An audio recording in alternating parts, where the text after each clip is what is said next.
আসসালামু আলাইকুম রহমতুল্লাহি ওয়া বারাকাতুহু। সকল প্রবাসী ভাই বোনেরা, আশা করি আল্লাহর রহমতে সবাই ভালো আছেন। হঠাৎ করে অসুস্থ হয়ে গেছি। আমি যখন অসুস্থ হই, মানে আমার শরীরে গোস্ত থেকে হাড্ডিগুলো আলাদা হয়ে যায়, পারি না নিতে। আজকে অসুস্থর মাঝে একটা কথা বলি সকালে নিয়ে। আমি কিন্তু বিদেশে প্রায় 18 বছর মালয়েশিয়াতে থাকি। আমি বছরে 12 মাসে কাজ করি। ছুটি আমার থাকে না, আর আমি ছুটি নিও না। তো আসলে এত কষ্ট করে ইনকাম করি, ইনকাম করার পরেও কিন্তু আমি সুখী না। কারণ কি, ফ্যামিলির সাথে মিল হয় না, বা কারোর সাথে মিলে না। হিসাব কিতাব কারোর সাথে মিলে না। হিসাব কখন মিলে জানেন? যখন অনেক পরিমাণ দিতে পারি, যা তাই, তখন হিসাব খুব দ্রুত মিলা যায়, খুব আপন মানুষ হয়ে যায়। আর যখন না শব্দটা মুখ দিয়ে উচ্চারণ করার আগেই সবাই পর হয়ে যায়। তবে আমি সকল প্রবাসী ভাই বোনদেরকে বলি, যারা অনেকে আছে নতুন আসছে, আবেগ আসলে যখন মালয়েশিয়া আসে বা বিদেশে বাইরের রাষ্ট্র যায়, প্রত্যেকটা মানুষের মনে কিন্তু অনেকটা আবেগ থাকে। আবেগ না, তখন আবেগটা বিবেক মনে হয় যে আমার বাবাকে আমি ভালো রাখবো, আমার মাকে আমি ভালো রাখবো, আমি ভালো থাকবো। বলতাম যে মা কি লাগবে তোমার আমি দিব, বাবা তোমার কি লাগবে আমি দিব, দিতাম। দিতে দিতে অভ্যাস হয়ে গেছে গা।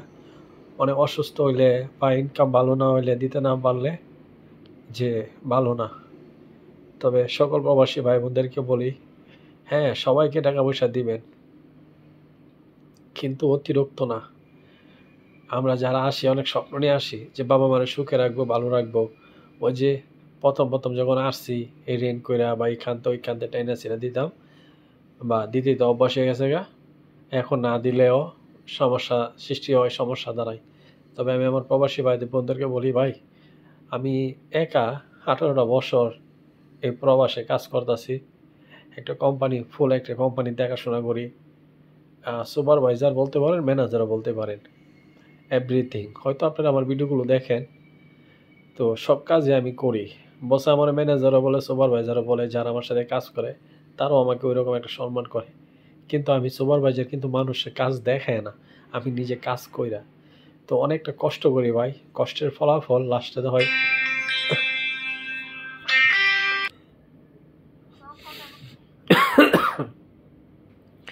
এমনই কাজ করে আইছি না, শরীর ভালো নাই, কিছু হয় নাই। আচ্ছা রেখা দিবার বন্ধ মনে জেদ কি রে। আচ্ছা রাখি, কিছু হয় নাই। কেমনে কথা কই, সারাদিন কাজ করে আইছি।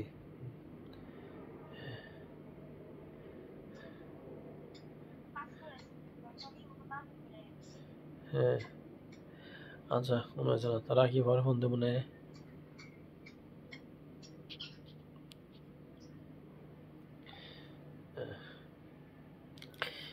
এটাই আমাদের প্রবাস। অসুস্থ, ক্লান্ত, ব্যস্ত, সব কিছুর পরেও বলি যে ভালো আছি। কিন্তু আমরা প্রবাসীদেরকে আল্লাহ ভালো রাখে না, আর আমরা ভালো থাকতে পারি না। আল্লাহর কাছে প্রার্থনা করি যে প্রত্যেকটা প্রবাসীদেরকে যেন আল্লাহ তাআলা ভালো রাখে, এমন যেন সুস্থ থাকে, আল্লাহ যেন সুস্থ রাখে সবাইকে। তবে ভাই আপনারা সবাইকে বলি,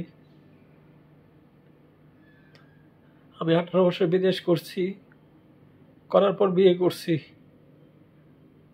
আমার ওয়াইফটা আমি 2 মাসও থাকতে পারি নাই, হয়তো অর্থর সংকটে বা অর্থের চাহিদায় থাকতে পারি নাই। আর মানুষ 18 বছর, 16 বছর, 10 বছর, 5 বছর বিদেশ শেষ করে। আমি জানি না আমার প্রবাসী জীবন কতদিন পরে শেষ হইব। আর একটা কথা বলি ভাই, আর মানুষের উপকার করবেন, যে মানুষকে চিনবেন না, জানবেন না, হঠাৎ দেখা হয়েছে, আমি হয়তো কথাগুলো গুছাই বলতে পারতাছি না, যেখান থেকে কথাগুলো আইতেছে ওইখান থেকে বলতাছি। কিন্তু ভাই সবাইকে বলি, কেউ টাকা পয়সা দিয়া কারোর সাথে সম্পর্ক করবেন না, আর কাউকে হেল্প করবেন না। হেল্প করবেন ওই ব্যক্তিকে, রাস্তার ভিখারিকে, যাকে একদিন দেখছেন আর এক জীবনও দেখবেন। ওই মানুষ উপকার করবেন, উপকার কাজে লাগবো। আর পরিচিত কাউকে উপকার করবেন, ওই মানুষগুলো আপনার বাস দিব ভাই। তো ভালো থাকবেন। আমি কথা বলতে পারতাছি না, অনেক ক্লান্ত হয়ে গেছি। আমি একই কাজ করতেছিলাম, রঙের কাজটা। ফোনে না পাইরা মাথা ঘুরা পড়ে গেছি গা। তারপর হলো উল্টা বমি হয়েছে। এখন দুইজনের ফোন দিছি, তোরা আয়, হ্যাঁ কাজটা কর, আমি বাসায় যাই, আমি পারতাছি না। তখন দুইজন আইছে, বসে কাজ দিত সানা গাওরে। কালকা মালটা বার হইব, সকালবেলা বলতেছে যে কাজটা কমপ্লিট করলে কালকে অবশ্যই বাড়িতে হইব কাজটা। তো ১২-১টাতে শুরু করছি কাজটা, এখন ৭টা-৮টা বাজে। তো এখন শেষ কাজ ছিল, রঙও শেষ ছিল, কিছু কিছু বাকি আছে। দুজন রাইনা দিয়েছি, কাজটা বুঝাইছি তোরা কর, সকালে আমরা বাইরে যাইব।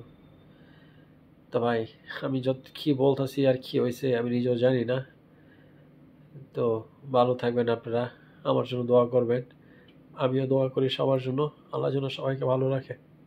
ভালো থাকবেন। আসসালামু আলাইকুম ওয়া রাহমাতুল্লাহি ওয়া বারাকাতুহু।